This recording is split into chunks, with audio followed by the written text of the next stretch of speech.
عقبہ کی پہلی اور دوسری بیعت کے بعد یثرب میں مسلمانوں کو امن اور پناہ کی جگہ مل گئی، اس لیے نبی کریم صلی اللہ علیہ وسلم نے مکے کے مسلمانوں کو اجازت دے دی کہ وہ اپنا وطن چھوڑ کر شہر مدینہ ہجرت کر جائیں۔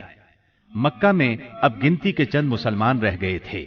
نبی کریم صلی اللہ علیہ وسلم سیدنا ابو بکر صدیق رضی اللہ عنہ اور سیدنا علی رضی اللہ عنہ کو خاص اہمیت دیتے تھے، اسی لیے قریش کو اندازہ تھا کہ اب یہ تینوں بھی مدینے چلے جائیں گے۔ انہیں مسلمانوں کی مدینہ منورہ کی طرف ہجرت اور وہاں ان کے اجتماع سے اپنے دین، اپنی تجارت اور اپنے وجود کے لیے بھی خطرہ محسوس ہوا۔ چنانچہ وہ 26 صفر 14 نبوت بمطابق 16 ستمبر 22 عیسوی جمعرات کے دن پہلے پہر غور و خوض کے لیے دار الندوہ میں جمع ہوئے۔ اس اجتماع میں قریش کے قریباً سبھی سردار موجود تھے۔ ابلیس بھی نجد کے ایک شیخ جلیل کی صورت میں اجازت لے کر ان میں شریک ہوا۔ ان سب لوگوں کو اصل مسئلہ پیش کیا گیا۔ سب نے اپنے اپنے انداز میں اور اپنی اپنی عقل کے مطابق تجویز پیش کی، لیکن ہر تجویز میں کوئی نہ کوئی خامی محسوس ہوئی، اس لیے تمام تجاویز رد کر دی گئیں۔ اب ابو جہل نے کہا، اس کے بارے میں میری ایک رائے ہے، میں نے دیکھا ہے کہ تم اب تک اس پر نہیں پہنچے۔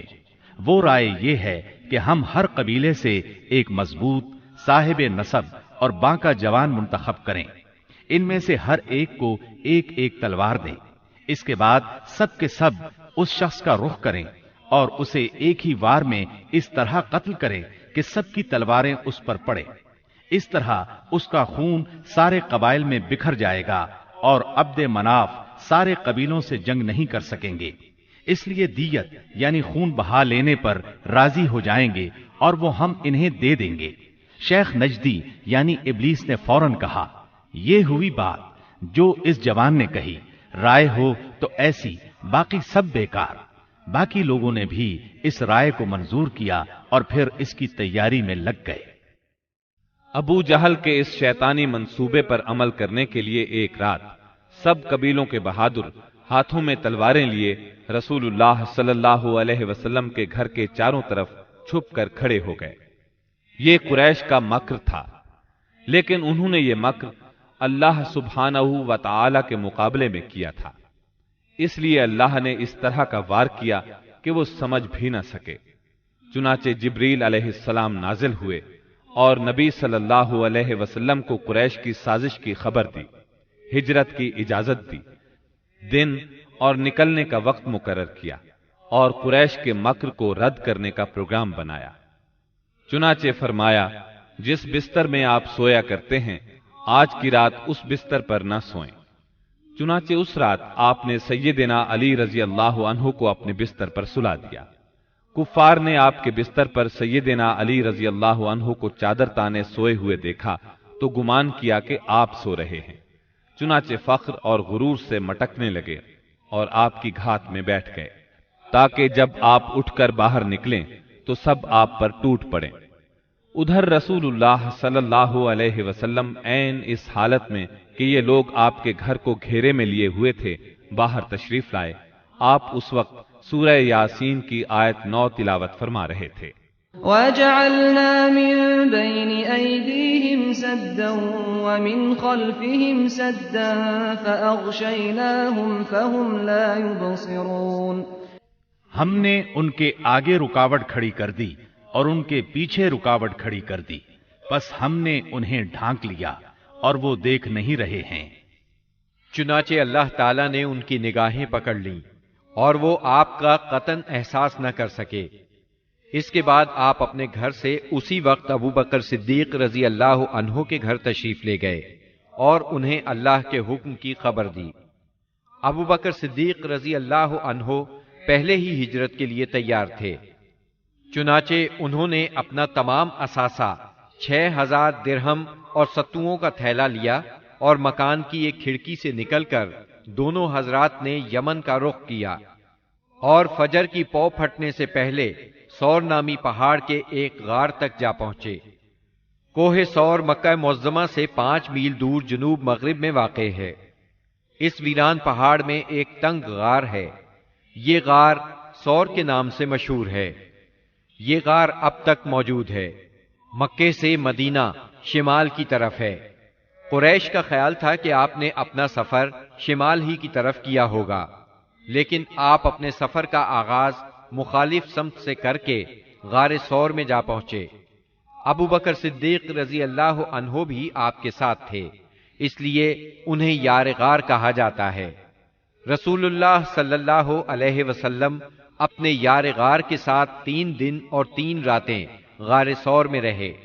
رات کی تاریکی میں سیدنا ابو بکر صدیق رضی اللہ عنہ کے فرزند سیدنا عبداللہ بن ابی بکر رضی اللہ عنہ دشمنوں کی سرگرمیوں کی اطلاعات پہنچاتے رہے۔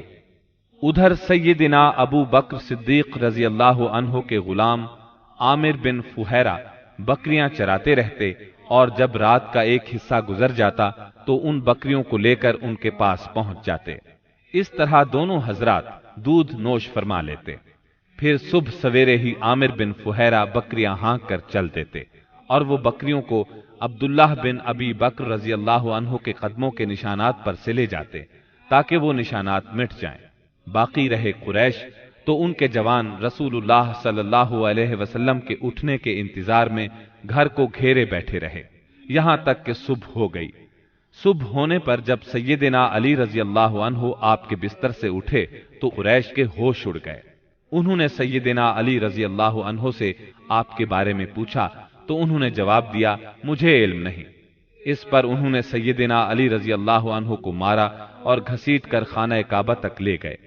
کچھ دیر قید رکھا، پھر جب محسوس کیا کہ انہیں قید میں رکھنے کا کوئی فائدہ نہیں تو چھوڑ دیا۔ اس کے بعد یہ لوگ سیدنا صدیق اکبر رضی اللہ عنہ کے گھر آئے۔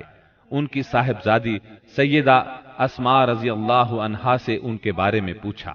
انہوں نے فرمایا، مجھے معلوم نہیں۔ اس پر خبیث ابو جہل نے ان کے رخسار پر اس زور کا تماچا مارا کہ کان کی بالی گر گئی۔ پھر انہوں نے ہر طرف آپ کی تلاش شروع کر دی اور یہ اعلان بھی کیا، جو کوئی ان دونوں کو زندہ یا مردہ حاضر کرے اسے ہر ایک کے بدلے 100 اونٹ انعام میں دیے جائیں گے۔ اس طرح بہت سے لوگ انعام کے لالچ میں نکل کھڑے ہوئے۔ کچھ تلاش کرنے والے غار سور تک بھی جا پہنچے۔ وہ غار کے اس قدر نزدیک پہنچ گئے کہ اگر جھک کر نیچے دیکھ لیتے تو انہیں دیکھ لیتے۔ یہ صورتحال دیکھ کر سیدنا ابو بکر صدیق رضی اللہ عنہ فکر مند ہوئے۔ آپ صلی اللہ علیہ وسلم نے انہیں غمزدہ دیکھ کر فرمایا، ابو بکر، ایسے 2 آدمیوں کے بارے میں کیا خیال ہے جن کا تیسرا اللہ ہو؟ غم نہ کرو، یقیناً اللہ ہمارے ساتھ ہے۔ اس واقعے کا ذکر سورہ توبہ کی آیت 40 میں آیا ہے۔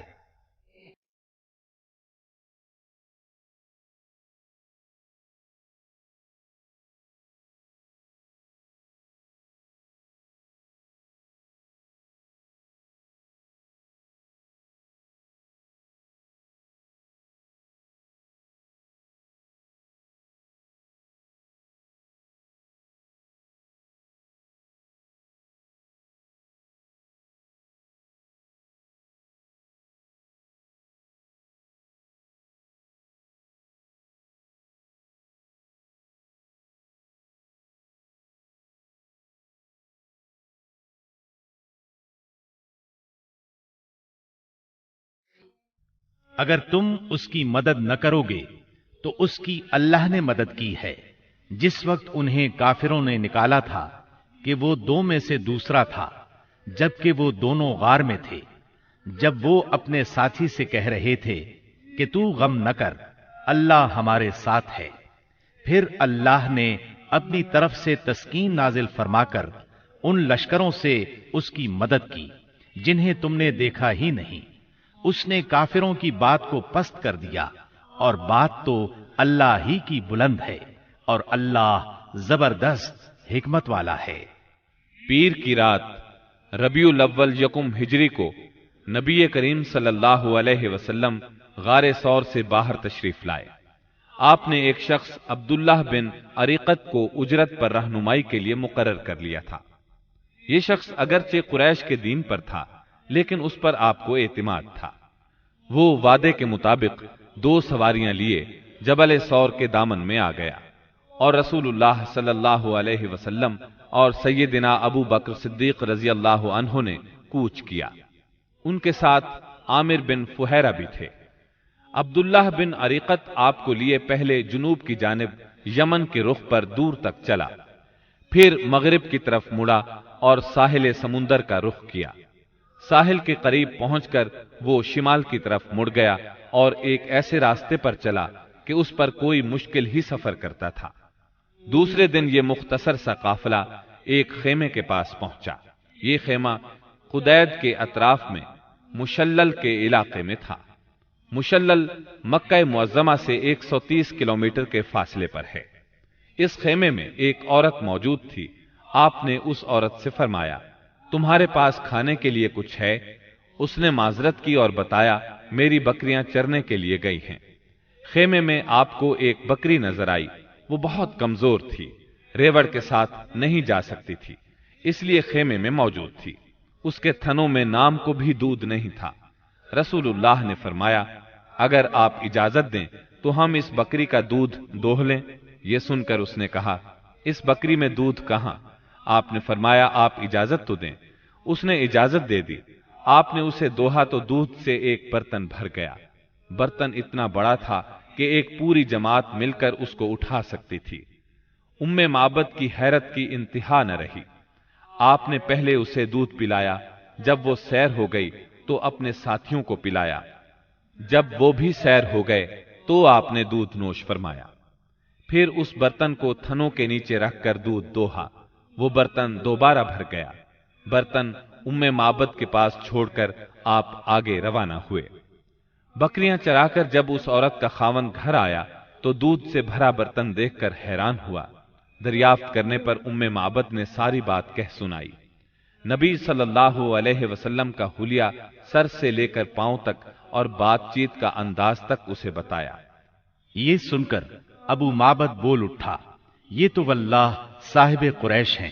میرا ارادہ ہے کہ آپ کا ساتھ اختیار کروں، اور کوئی راستہ ملا تو ایسا ضرور کروں گا۔ کہا جاتا ہے کہ دونوں میاں بیوی کچھ عرصے بعد مدینہ منورہ پہنچے اور اسلام کی دولت سے مالا مال ہوئے۔ آپ قدید سے آگے بڑھے۔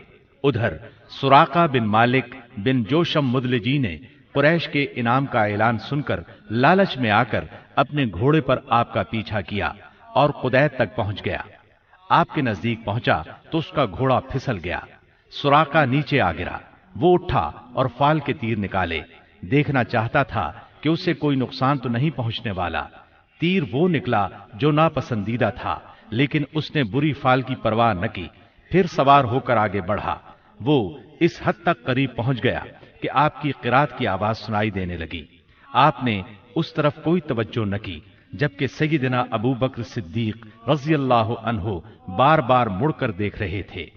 ایسے میں اچانک اس کے گھوڑے کے اگلے دونوں پاؤں زمین میں دھنس گئے، یہاں تک کہ گھٹنوں تک جا پہنچے اور وہ ایک بار پھر نیچے گرا۔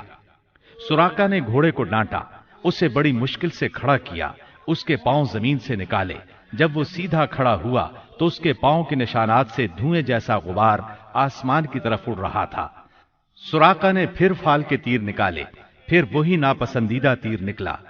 اس سے اس پر زبردست خوف اور روب طاری ہو گیا اور اسے یقین ہو گیا کہ رسول اللہ صلی اللہ علیہ وسلم کا معاملہ غالب آ کر رہے گا۔ چنانچہ وہ پکار اٹھا، مجھے امان دی جائے۔ آپ صلی اللہ علیہ وسلم اور آپ کے ساتھی ٹھہر گئے۔ یہ آپ کے نزدیک چلا آیا اور بتلایا کہ قریش نے کیا طے کیا ہے اور وہ خود کس ارادے سے آیا تھا۔ پھر اس نے سامان سفر اور مال کی پیشکش کی۔ آپ نے کچھ لینے سے انکار فرمایا، البتہ اس سے فرمایا، تم ہمارے بارے میں کسی کو نہ بتانا۔ سراقہ نے پروانہ امن کا مطالبہ کیا۔ آپ نے عامر بن فہیرہ کو حکم دیا اور انہوں نے چمڑے پر لکھ دیا۔ پھر سراقہ وہاں سے واپس پلٹا اور جو کوئی آپ کی تلاش میں ملا اس سے کہتا گیا، میں اس طرف کی کھوج لے چکا ہوں، یہاں تمہارا جو کام تھا میں کر چکا ہوں۔ اس طرح تلاش کرنے والے اس راستے پر آگے نہ بڑھ سکے، واپس لوٹتے چلے گئے۔ راستے میں رسول اللہ صلی اللہ علیہ وسلم کو بریدہ بن حسیب اسلمی ملے۔ یہ اپنی قوم کے سردار تھے۔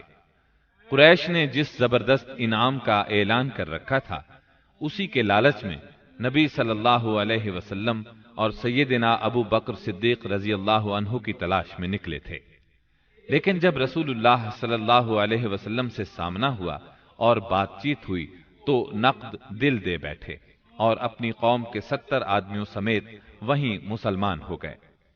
پھر اپنی پگڑی اتار کر نیزے سے باندھ لی، جس کا سفید پھریرا ہوا میں لہرا رہا تھا، اور بشارت سنا رہا تھا کہ امن کا بادشاہ، صلح کا حامی، دنیا کو عدالت اور انصاف سے بھرپور کرنے والا تشریف لا رہا تھا۔ آپ وادی ریم میں پہنچے تو سیدنا زبیر بن عوام سے ملاقات ہوئی۔ یہ مسلمانوں کے ایک تجارتی قافلے کے ساتھ شام سے واپس آ رہے تھے۔ انہوں نے رسول اللہ صلی اللہ علیہ وسلم اور ابو بکر صدیق رضی اللہ عنہ کو سفید پارچجات پیش کیے۔ سوموار 8 ربیع الاول 14 نبوت بمطابق 1 ہجری 23 ستمبر 622 عیسوی کو رسول اللہ صلی اللہ علیہ وسلم قباء میں داخل ہوئے۔